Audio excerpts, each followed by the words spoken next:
नमस्कार, आर्य न्यूज देख रहे हैं आप। मैं हूं आपके साथ पल्लवी सिंह। मध्य प्रदेश और छत्तीसगढ़ बुलेटिन की शुरुआत करेंगे सागर से, जहां पर सागर के बहेरिया थाना क्षेत्र के मझगवा गांव का एक मामला है, जहां परिजनों ने बताया कि गुरुवार की देर शाम को खेत पर गई ज्योति उर्फ प्रीति दांगी लापता हो गई थी।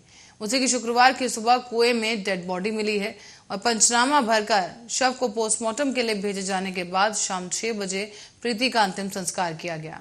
दरअसल आपको बताते चले कि शनिवार को ही प्रीति के बड़े पिताजी उदय सिंह का बेटा कर्णधार जिले में सागर के मझगवा बाइक से पहुंचा और बाइक को रोड पर खड़ी कर शमशान घाट गया। बहन की धधकती हुई चिता को देखकर उसने प्रणाम किया और उसके बाद चिता पर लेट गया। तो वहीं बहरिया थाना प्रभारी दिव्य प्रकाश त्रिपाठी ने बताया है कि ज्योति के शव का पंचनामा भर कार्रवाई करने के बाद कफन दफन के लिए उनके सुपुर्द किया गया था। अंतिम संस्कार गांव में ही किया गया और दूसरे दिन उसका भाई पहुंचा और चिता में लेट गया। दोनों ही मामलों में मर्ग कायम कर जांच की जा रही है।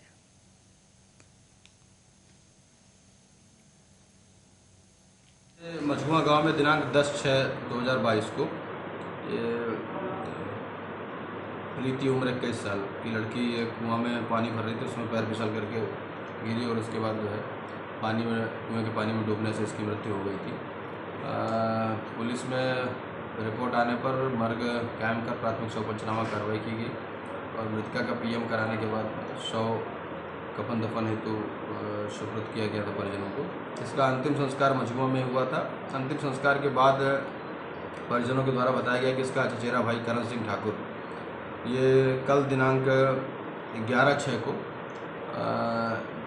चिता की आग, उसकी जो बहन प्रीति का स्वर्गवास हुआ था, उसकी चिता की आग ठंडी नहीं हुई थी और उसमें जाकर के वो धार में रहता था, वहाँ से आया और मोटरसाइकिल खड़ी करके और जाकर के चिता में लेट गया, जिस कारण से वो आग से झुलस गया और उसको इलाज के लिए परिजन जिला अस्पताल सागर ले गए, जहाँ इलाज के दौरान उसकी मृत्यु हो गई।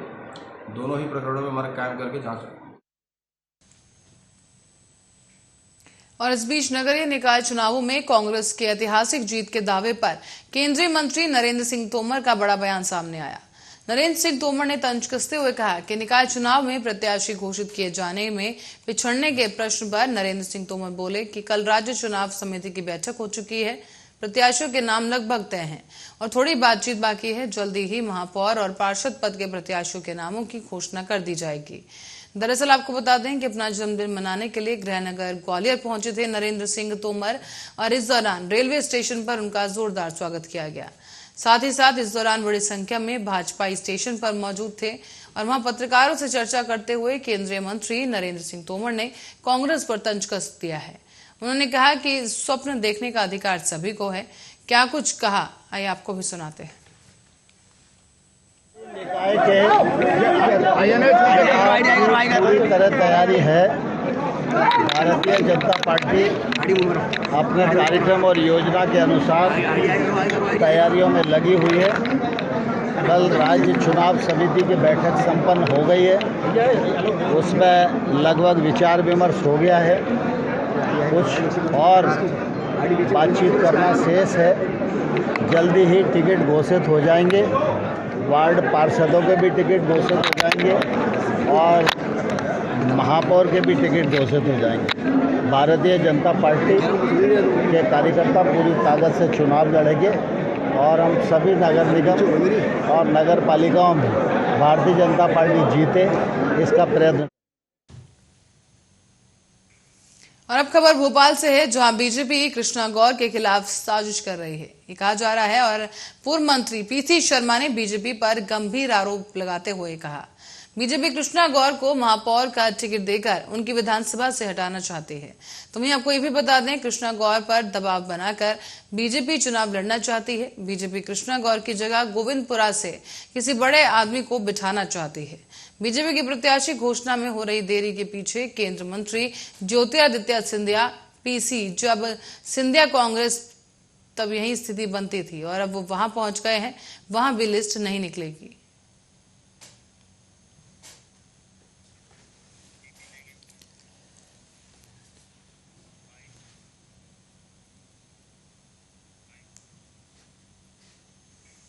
और बेमेतरा पुलिस को बड़ी कामयाबी मिली है। शहर के एके मल्टी स्पेशलिटी हॉस्पिटल में 5 लाख के इनामी नक्सली को पुलिस ने गिरफ्तार कर लिया है। बताया जा रहा है कि 5 लाख का इनामी नक्सली कांकेर जिले के अंतागढ़ में रहने वाला है और जो अपना इलाज कराने के लिए बेमेतरा आया हुआ था। दरअसल जहां बीते 5 दिनों से एके मल्टी स्पेशलिटी हॉस्पिटल के नाम बदलकर ये शख्स अपना इलाज करवा रहा था। पुलिस को सूचना मिलने पर जब अस्पताल पुलिस पहुंची तो नक्सली को पकड़ लिया गया। नक्सली की गिरफ्तारी के बाद उसे बेमेतरा पुलिस कंट्रोल रूम लाया गया, जहां पुलिस अधीक्षक की मौजूदगी में पूछताछ जारी है। साथ ही साथ प्रशासन के आदेश अनुसार एसडीएम दुर्गेश वर्मा ने एक मल्टी स्पेशलिटी हॉस्पिटल पहुंचकर उसे सील कर दिया है।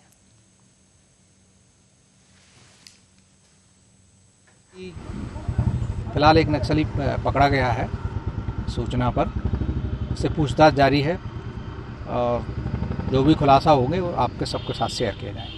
सर, कैसे जानकारी मिली थी कि नक्सली यहाँ पर आए हुए, कहाँ से? सूचना इनपुट मिला था हमको, उसी इनपुट पर कार्रवाई की गई। कितने का नक्सली, क्या है, कितने का इनाम? अभी फिलहाल इसको पता चला है कि ये 5 लाख रुपए का इनामी है। सूचना के आधार पर पुलिस विभाग के द्वारा यहाँ पे एक इनामी नक्सली का इलाज करते हुए पकड़ा गया और चूँकि अस्पताल प्रबंधन द्वारा दूसरे नाम से इनामी नक्सली को भर्ती करके इलाज किया जा रहा था, इसलिए एके हॉस्पिटल बेमेतरा को सील किया गया।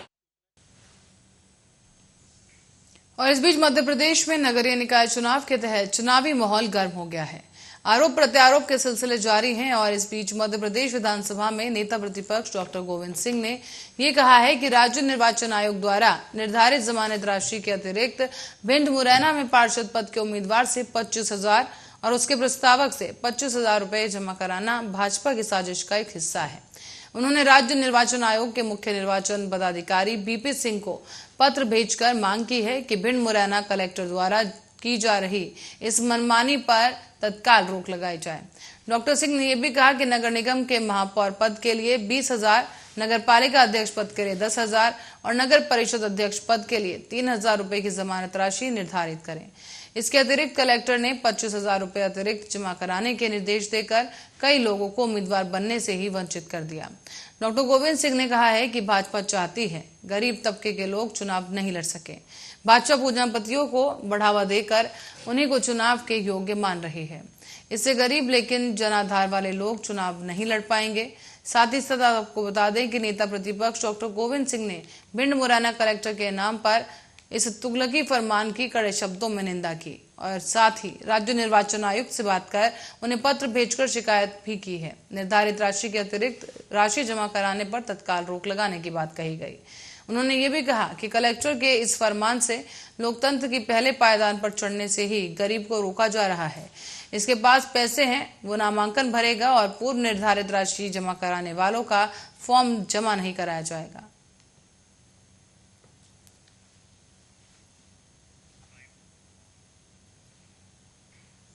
और इस बीच मध्य प्रदेश के ग्वालियर में रेप के 2 मामले दर्ज किए गए। दोनों रेप के आरोपी दोस्त हैं और एक दूसरे की पत्नियों से दुष्कर्म किया गया। पहले एक दोस्त ने दगाबाजी की तो दूसरे ने बदला लेने के लिए वारदात को अंजाम दिया है। पुलिस अब इस मामले की जांच कर रही है और पुलिस ने बताया कि डबरा निवासी महिला के साथ 16 मई को रेप किया गया। उसने ये भी बताया कि उस दिन पति का दोस्त घर पर आया था और पति का एक्सीडेंट होने की बात करने लगा। उसके साथ एक और अन्य व्यक्ति भी था और पति के दोस्त पर भरोसा कर उन्हें की बाइक पर बेचकर ये महिला अस्पताल जाने के लिए निकली। रास्ते में ही उन्होंने गाड़ी रोक दी और पति के दोस्त ने जोर जबरदस्ती रेप किया। बाद में ये भी बताया गया कि उसके साथी ने भी रेप की कोशिश की, पर चीख सुनकर कुछ लोग वहां पहुंच गए और दोनों वहां से भाग खड़े हुए। बताते चलें आपको कि इस दौरान बदनामी के डर से उस वक्त पुलिस में महिला ने शिकायत नहीं की तो आरोपी ब्लैकमेल करने लगा, जिसके बाद मजबूर होकर महिला ने थाने में शिकायत दर्ज कराई। तो इधर रेप के आरोपी की पत्नी ने भी पीड़िता के पति पर रेप का आरोप लगाते हुए केस दर्ज करवा दिया है। उसने बताया कि 29 मई को घर पर वो अकेली थी और आरोपी घर में अचानक घुस आया और उसके साथ रेप की वारदात को अंजाम दिया। साथ ही साथ उसके अश्लील फोटो भी लिए गए और इन फोटोज के जरिए वो उसे ब्लैकमेल कर तब से लेकर अब तक कई बार रेप कर चुका है।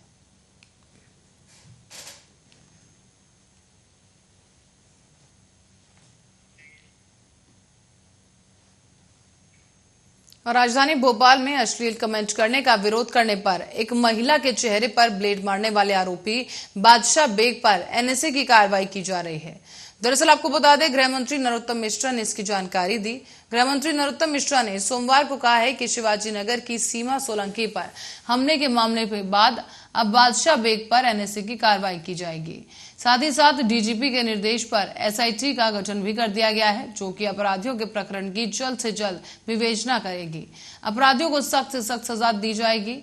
और बता दें आपको कि 9 जून की रात 3 बदमाशों ने सीमा सोलंकी नामक महिला पर अश्लील कमेंट किए थे। इस पर आरोपियों ने महिला के चेहरे पर पेपर कटिंग के कटर से यानी ब्लेड से हमला कर दिया। इससे महिला के चेहरे पर 118 टांके आए और इस मामले में अब पुलिस ने तीनों आरोपियों को गिरफ्तार कर लिया है। इस दौरान आपको ये भी बता दें कि मुख्यमंत्री शिवराज सिंह चौहान ने भी इस मामले को लेकर अधिकारियों को तलब किया और सख्त कार्रवाई के निर्देश दिए। मुख्यमंत्री ने महिला के घर जाकर मुलाकात भी की और 1 लाख रुपए की राशि सौंपी। पुलिस और नगर निगम की टीम ने आरोपियों पर उसके जो घर पर बुलडोजर तोड़ने की कार्रवाई भी की है।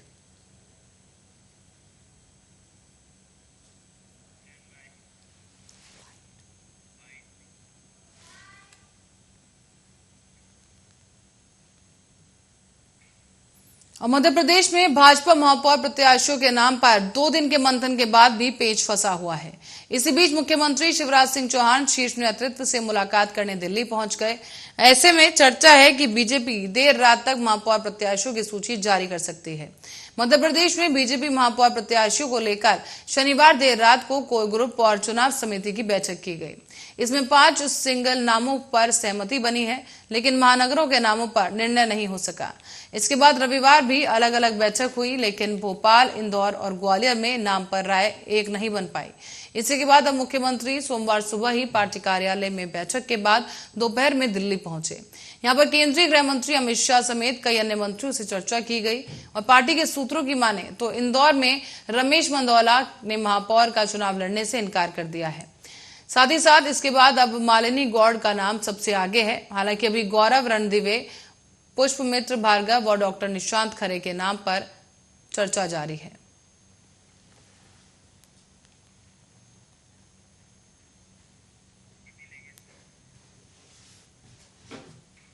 मध्य प्रदेश में नगरीय निकाय चुनाव के साथ ही राजनीतिक दलों ने आरोप प्रत्यारोप भी तेज कर दिए हैं। सोमवार को ही पूर्व मंत्री और कांग्रेस विधायक पीसी शर्मा ने बीजेपी पर कृष्णा गौर को गोविंदपुरा विधानसभा से हटाने के लिए साजिश के तहत महापौर का टिकट न देने की बात कही।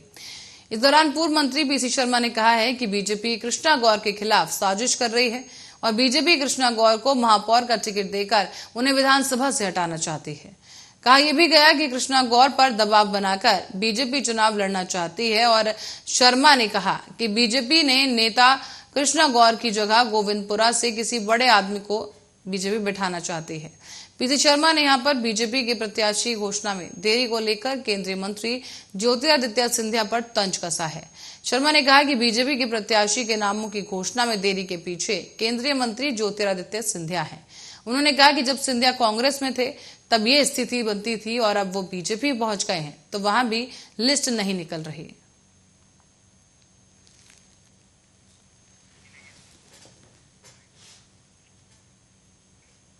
वहीं मध्य प्रदेश में प्री मानसून एक्टिव होने से गर्मी से राहत मिली है। पिछले 24 घंटों में उज्जैन में 49, धार में 41.6 और पंचमढ़ी में 18 मिलीमीटर की बारिश हुई। यहाँ इंदौर, भोपाल, सागर संभाग के जिलों में भी बारिश ट्रेस की गई है। साथ ही प्रदेश के कई इलाकों में बारिश के बाद अब तापमान लुढ़क गया है। राजगढ़ में दिन का पारा 9 डिग्री तक गिरा, भोपाल में दिन का पारा 8 डिग्री तक गिरावट आई और ग्वालियर में सबसे ज्यादा गर्मी पड़ रही है। यहाँ पर आपको बता दें कि दिन और रात में प्रदेश सबसे गर्म रहे और मौसम विभाग के आंकड़ों की बात करें तो प्रदेश के कई इलाकों में बारिश के बाद तापमान लुढ़का हुआ नजर आया। राजगढ़ में दिन का पारा 9 डिग्री तक गिर गया, तो वहीं प्रदेश के लगातार दूसरे दिन सबसे गर्म ग्वालियर रहा। मौसम वैज्ञानिकों की माने तो केरल में प्रवेश करने के बाद अब मानसून 30 मई के बाद से अरब सागर में ठहर गया था। वर्तमान की स्थिति को देखते हुए मानसून 20 जून तक मध्य प्रदेश में प्रवेश करने की संभावना है। प्रदेश के अधिकतर जिलों में मानसून पूर्व की गतिविधियां शुरू हो गई हैं। बादल छाए रहने और रुक रुक कर बौछारें पड़ने से दिन के तापमान में गिरावट होने लगी। इससे भीषण गर्मी से राहत मिल गई है। हालांकि अभी भी ग्वालियर, चंबल, सागर और रीवा जैसे संभागों में जिलों में तापमान बढ़ा हुआ है।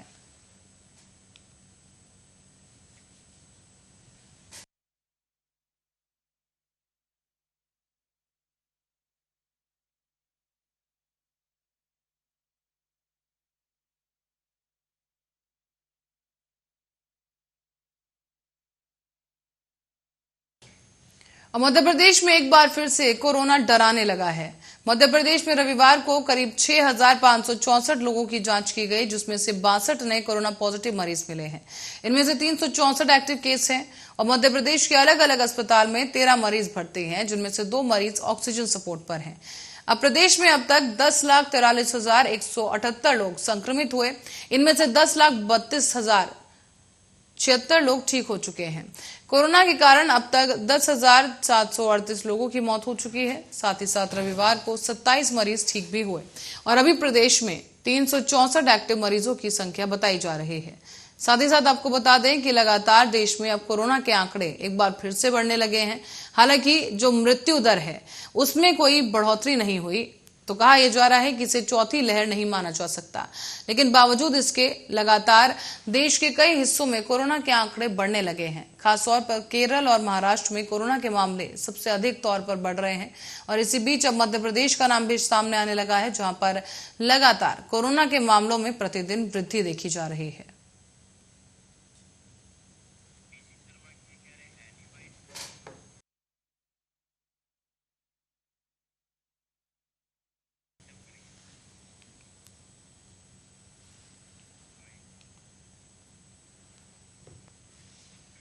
और इसी खबर के साथ ही बुलेटिन में फिलहाल के लिए इतना ही। आप बने रहे हमारे साथ, देखते रहे आर्या न्यूज।